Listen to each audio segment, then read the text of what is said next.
what this young man has tweeted, Mama has eaten poor people's money and is now full. Do we classify that as hate speech? And did he deserve the punishment, the treatment he got from just this, I don't want to say simple statement. It might not be simple when other people are viewing it. Yes, first and foremost, as far as I know, in Nigeria now, there is no law codified as hate speech law. There was one or two attempts, there were some attempts by the National Assembly to pass what they call National Commission for the Prohibition of Hate Speech Bill. They failed. That bill as of today is not yet law.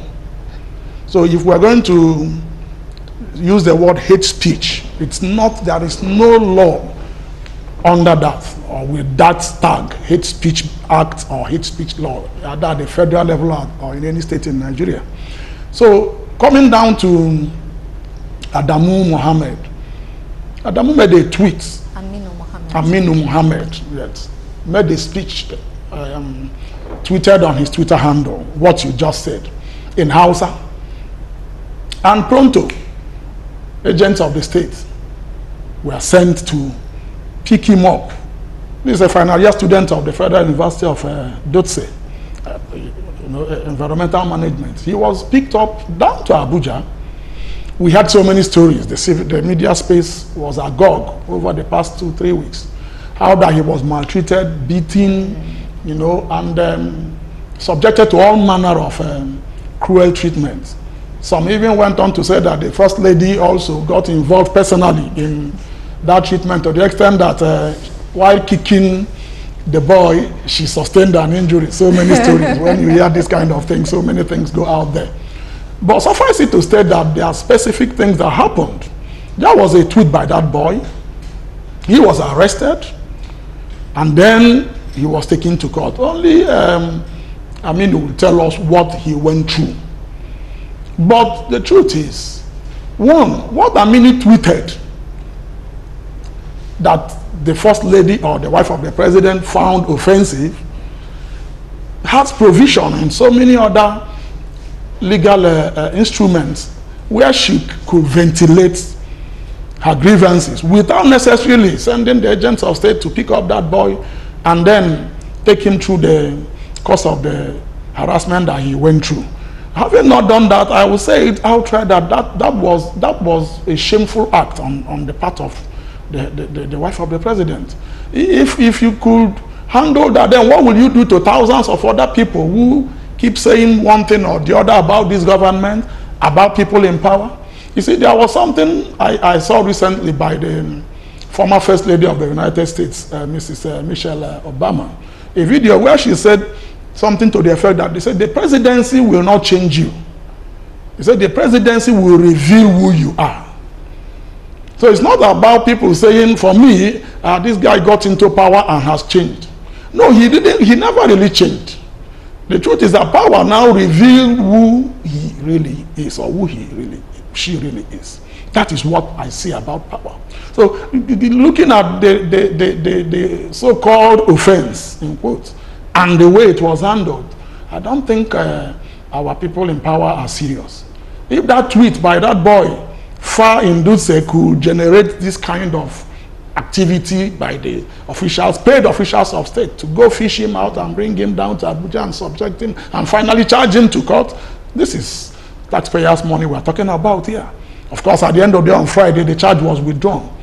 But I want to say it and say it clearly. We have laws. If you feel you are defamed, either by spoken word, which is slander, or by published word, which is a libel, the law is open for you. The law is there. The provisions of the law, either criminal defamation, which is what they finally brought the boy under, which for me there is nothing that should be criminal defamation for today in Nigeria. It's an inheritance from our colonial masters. Section 133 of the Criminal Code, and then Section 391 of the Penal Code, where he was charged under. As far as I'm concerned, that law ought not to be in our criminal law books. The civil aspect of defamation is what the First Lady ought to come under, and then go to court to prove her case. If we do that, then we're enthroning the rule of law. over the rule of might, as we just said in the last topic. That is my take on that. Yeah, all right. Thank you very much. And now to Niyi Aborishade, how do you react to this? Criminal defamation. And we're discussing the young man who tweeted, let me read this again in Hausa, which loosely translates to, Mama has eaten poor people's money and is now full. Criminal defamation? What do you think about that? I will try to balance the argument. Other interpretation says the woman is now fast. The one I already said, the woman is now fast. Now we must exercise responsibility, even in criticism. There is what we call constructive criticism. Citizens should apply that, not insulting our leaders in a way. When somebody is calling someone a fat person in a way, it's offensive. But like the last speaker said, what they should have done is what Muritala did in 1976 before his assassination. I'm talking of a General Lieutenant Muritala Mohammed. When someone said something against him, which was not true, which was not fair, he did not use his military power. He used his lawyer to charge that person to court so that they will elicit the truth of the matter. And it now proved that it was a false allegation. So he did not use military power. The way they handled the presidency, the way they handled it is not fair. By using DSS, beating somebody, it shouldn't be like that. If something is offensive and a malfactor or allegation which is not true, the wife of the president has a right to charge such person to court. So that because what is going on right now, in fairness to the leaders, is not very good. Lot of rubbish, lot of lies. And these people are human beings as well. Of course, when someone has been in public, he should be able to take a lot of things. He should be able to take a lot of stones and a lot of, but nevertheless, there is limit to what human being can take. But the appropriate thing is this: there is court. Judiciary is the last hope of common man. We all have rights to court, particularly those who are in power, but they should use it judiciously, not as a means of oppression to oppress the people who are below them. What I see, the way they handle it is a kind of oppressive regime. When the SS were taken instead of simple court order, or the woman can go to court and do the right thing. But what they did now is unfair to the boy. They kept him in detention. They charged him for what? Eventually, I think people must have spoken to the wife of the president.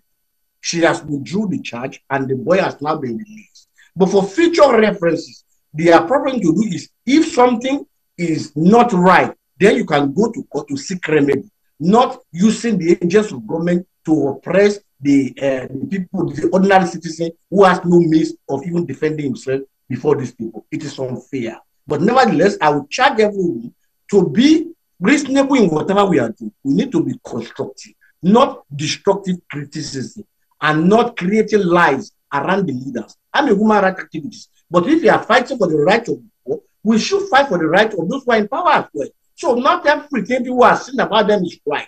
People should get basic facts before making spurious allegations. Thank you. Okay, thank you very much for that. And now to Tolu Babaleye.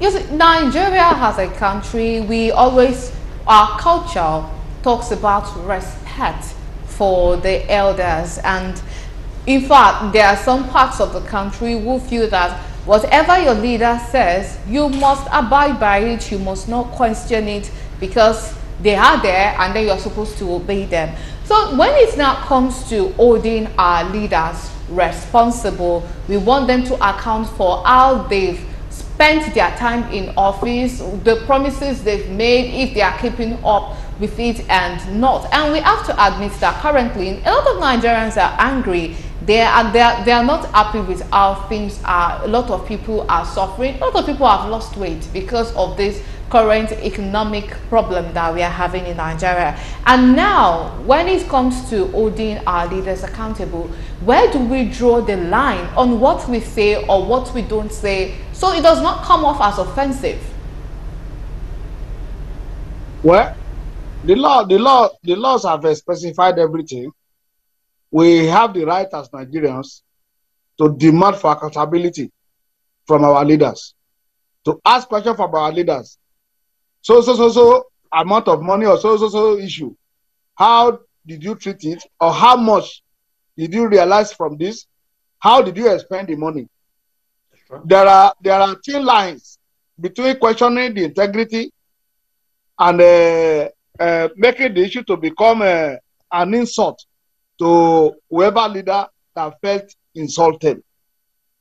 I think Nigeria, just like the last speaker, Mr. Borishade has said, we should draw a line between responsible criticism and the other criticism that seem to impugn the character of the man you criticize, even though you have not had anything to establish the guilty of the person that you criticize. For example, in this matter, we had the guy, Aminu, said that Mama has eaten the money of the Talakawas, and he's feeding fat on it. It's just, to me, it's just like an innuendo. It's just a jab. I don't see anything serious about that one. The wife of president can just come out to say, no, it is not true. I did not eat the money. The money of the masses, we are spending it to enhance the status of the masses. That will have ended it. But I'm very sure that Mrs. Buhari may not be aware of all this. By the time all these our overdue security agents take, decisions, take actions, just to impress the person they are, just to impress their overlords and their gas here and there, it bounces back on them, just like it has bounced back and dented the image of the first lady in this instance.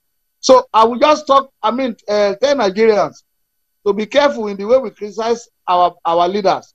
We should ask them questions related to integrity, their integrity in office, and not go personal with them. Calling, for example, I remember that Professor Wole Soyinka, during the era of Goodluck Jonathan, called in one of his articles, called Peter Jonathan Shippopotamus.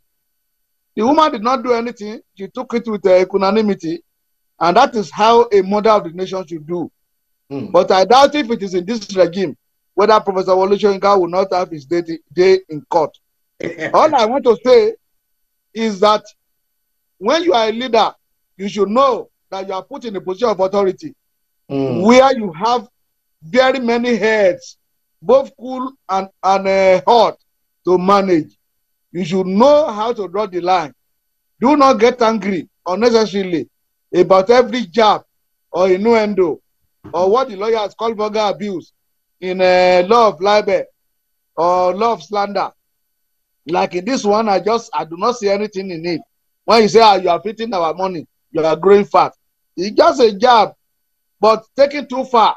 And I would have loved a situation where the security agents will take on Boko Haram, will take on insurgents that are daily, making life difficult for Nigerians, instead of waiting on the social media to look for what somebody said about the government. So that is the way I look at it. I align with Mr. Borishade. I adopt all he has said about how Nigerians should behave, how we should criticize our leaders, how we should respect their personality, how we should respect their age, and all whatnot. So, and if we do this, I'm very sure Nigeria will progress. But the issue is that no matter what they do, we will continue to ask questions about our leaders. Nigeria should not be discouraged with what has happened to the guy. His right was violated because he was detained for like 2 weeks before he was charged to court. Under normal condition, he's not supposed to be detained for more than 24 hours or at most 48 hours before you charge him to court. You detain him for 2 weeks and you now charge him to court. And unfortunately, the court they even charge him to does not have jurisdiction. Somebody committed an offense in Duse, you took him to Abuja to charge. So under what law? They knew that the charge will fail, but it's good. The long and short of it is that they will do the charge and the guy is free. So I hope that Nigeria, the presidency or the wife of the president will be bold enough to apologize to the young man. Not the young man apologizing that the way I saw it on Twitter this morning. It is supposed to be the other way around. Apologize to him that I'm sorry, I never knew, I was not involved in your deal, and I do not think it's supposed to be like that. So that's the way I look at it, and life goes on. I really appreciate you for the question.